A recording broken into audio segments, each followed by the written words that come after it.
what do you? So you said that you want to come up here and have a conversation with us. So as you heard Christy and JP laying out the concerns, one of my concerns, I didn't get a chance to lay it out, is it almost is the veneration of Mary. Like that's one of my main concerns, because there are some statements within church history that just really gives me the heebie-jeebies, really makes the hair on my back stand. When I hear that she is co-redemptress and co-mediatrix, mediatrix, that stuff bothers me, because the Bible is quite clear that there is only one Redeemer and one mediator, and that is Jesus Christ. So this idea that she's co-redemptress and co-mediatrix, that stuff bothers me big time. So would you say that those things are properly concerning, or would you be able to give some clarification on some of the things that we discussed? I'm not an expert. I'm by no means an expert, but from what I've studied is that, as far as I'm concerned, God can share some of his attributes. For example, Peter is the rock, but Christ is also the rock. And Christ is the only mediator, but at the same time, he shares his attributes with others. For example, we can intercede for one another. So in this sense, we're also mediators. So as far as I'm concerned, this is what made me understand these issues better. And this is what made me feel more comfortable, because back then I also had some problems with this, but then as soon as I started to see that God indeed wants to share his attributes with us, for example, Christ is he's called the priest, right? The ultimate priest. You have to forgive me if I don't express myself very clearly. Please let me know that I'm not being clear enough, and then I'll explain what I mean better. So he's the ultimate priest, but at the same time, he wants us to be a kingdom, or at least he wants us to be priests as well. So that's how I see it, and that's what made me understand these issues better. I'm not sure if I was clear. Yeah, I think you're fine, but we have to, okay, so I want to make a distinction here. You use the term attributes. I want to make sure we understand that these names like mediator, redeemer, those are not necessarily attributes, those are titles given to Jesus, right? So these are not attributes. Would be like, for example, love, right? This is an attribute of God. Like he is the definition of what love is. Like love is not a part. It's just, he is the full-fledged understanding of what love is. That's an attribute, right? You have communicable attributes, and you have incommunicable attributes. Like communicable attributes would be attributes like us, like love, right? That's something that we share with God. Like we're able to share, like God would communicate that to us to be able to love others in the same way that he calls us to, right? Incommunicable attribute would be something of the saying like he's omnipresent, right? He's everywhere, right? He's all over. That's something that we don't share with God. So we want to make sure we make a distinction between attributes and titles. So when we make the statement of title, we're talking about, if we say he's our redeemer, that's a title, right? That's something he was given because Jesus is our redeemer. Jesus is the one that died on the cross. He redeemed us from our sin, right? If we say that he is a mediator, he is mediating for us on our behalf to the Father, right? And so the question is then, since we have a better understanding of what attributes and titles are now, we want to make sure we understand and say, does Mary share that she has that attribute, or does she have that title, properly have that title, should I say, of mediator? What did she do, and what is she doing in order to mediate for us on behalf of the Father? And why is she needed when we have Jesus that is our mediator? Why do we need Mary? I would say that, and again, I am no expert, so you forgive me if my answer is lacking. But from what I understand is that we need Mary because I would say that we need, in a certain sense, we need Mary, just like I would need your prayers as well, brothers.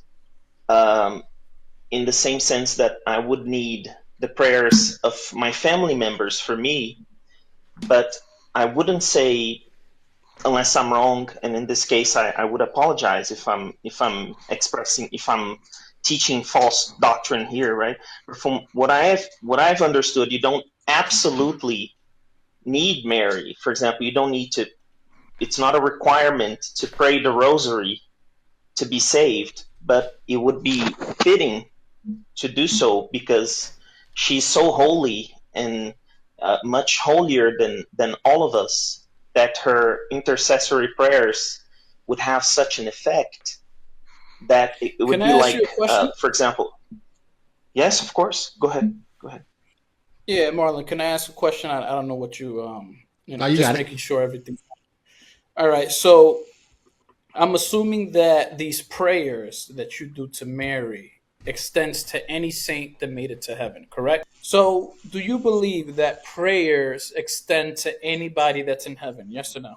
Uh, what do you mean by extend? Like, Okay, so you can pray to Mary, you can invoke Mary. Can you invoke other saints in heaven other than Mary? invoking, if in the sense as if I were asking you to pray for me, much like I would Yes. Can be you do asking that them to to other pray for saints me. in heaven? Yes. Okay. Yes. Do you Yes. believe in Yes. once saved, always saved? Do you believe in once saved, always saved? You'll see where I'm going with this. I don't. What would happen to a saint you think was saved and was not, and you asked them for prayer? For example, someone I think is a saint, and then he actually wasn't saved, and then I ask him for prayers. Did I understand your You ask, question correctly? you ask people for prayers in hell? No. That's not what I mean. I mean is like, Okay. your question is, what if I ask someone to pray for me who isn't actually in heaven? I think he's in heaven, but he's not. Is this what you mean? Okay, yes. If somebody, you don't believe in once saved, always saved. So technically speaking, there's no way for you to know for sure if somebody is in heaven answering your prayers, correct? Or responding to your request, correct? In I would know, because I believe that the process of canonization in the church would be infallible. So in this sense, the church Wait. would be You're able not, to. brother. You're not following me. And maybe I'm not making myself clear because you are very sincere. So let me rephrase the question a little bit more clear. You Okay. believe that you can pray to saints in heaven. So if let's say that there's somebody named Alex, right? You and Alex are Hmm. friends. Alex dies. You probably Hmm. think he went to heaven, but there's a chance he did not. Okay? If Yeah. Alex did not go to heaven and Alex is in hell, and you pray to Alex as a saint because you think he's a saint in heaven, what happens then? Well, in this case, I wouldn't ask for people whom I'm not sure Okay, that Marlon, went can to you explain heaven. my question, Marlon? Explain it, Marlon. Maybe I'm not making myself clear. Go ahead. And I I can jump in there apologize. after you do, Marlon. Yeah. Explain what I'm saying. I think you may have to repeat it again, man. Repeat it one more time, JP. Repeat it one more Last time. time. I'm going to jump out Okay. just for a second, but after you guys talk, I'll jump in. I'll be right back. Okay. Last time, brother. So I'll explain it one last time.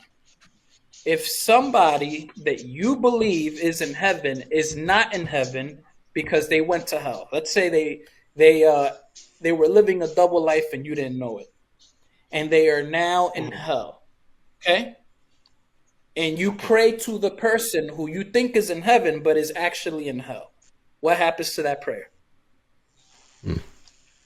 Okay, if I do, then in this case, I honestly, I'm sorry, but I don't know how to answer that. I apologize. I That's don't. fine. No. This is not a debate. This is not an I gotcha. So that's fair.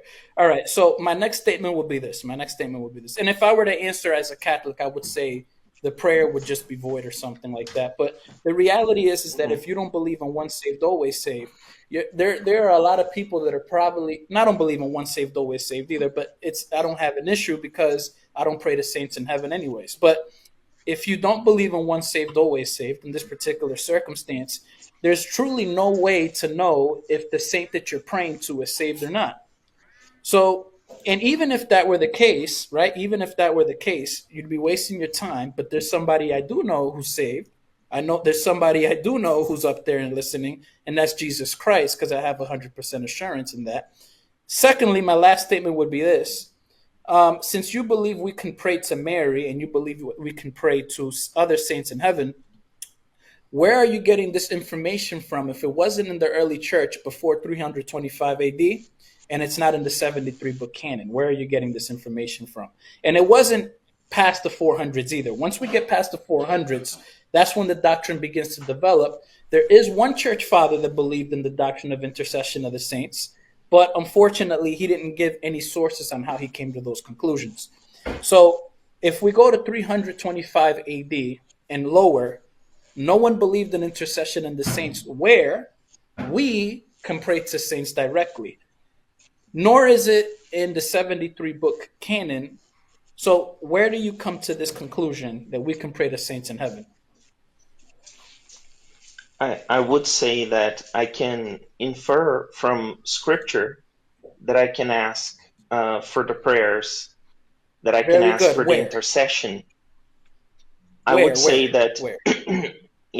when Saint Stephen was martyred, I believe that from his words, when he asked Jesus to receive his spirit, I believe it's pretty clear that Jesus would receive him as someone who remains alive and not someone who becomes spiritually dead. So he would be still alive with Christ, in union with Christ, and thus it would All right, be brother. okay to ask for his. Brother, look.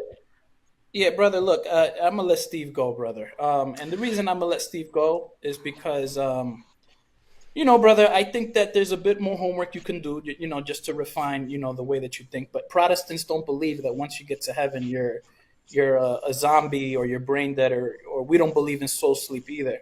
So we understand that when a saint makes it to heaven, he's alive. But I'll leave it there, brother. God bless. Go ahead, Steve. Knock it out. Yeah, well, your example you, with Jesus, your example with Jesus, you have to realize the reason why Stephen was able to do that is because Jesus is God, and God is the only person in either the Old or the New Testament where a person is able to pray directly to. This is the reason why Jesus says, when you pray this way, pray our Father. He doesn't say to pray to anyone else. The other issue is, and I don't know how much of you heard this before, but prayer is actually a form of worship. This is something that Patrick Madrid, who's a Catholic, acknowledged in his debate on intercession with the saints with Dr. James White. And so if prayer to God is worship, then any type of prayer to anyone in heaven would be worship, because you are going before that heavenly temple, which is where Jesus is. He's this God man he's God in the presence of man, while simultaneously being man in the presence of God. And even though there's a distinction made by Catholics between worship and veneration, linguistically they're the same. We actually find in the New Testament that the Greek word sabasma and also sabasmoi can also be translated venerate, which is how it is translated in some versions of the Bible, and other versions it's actually translated as object of worship.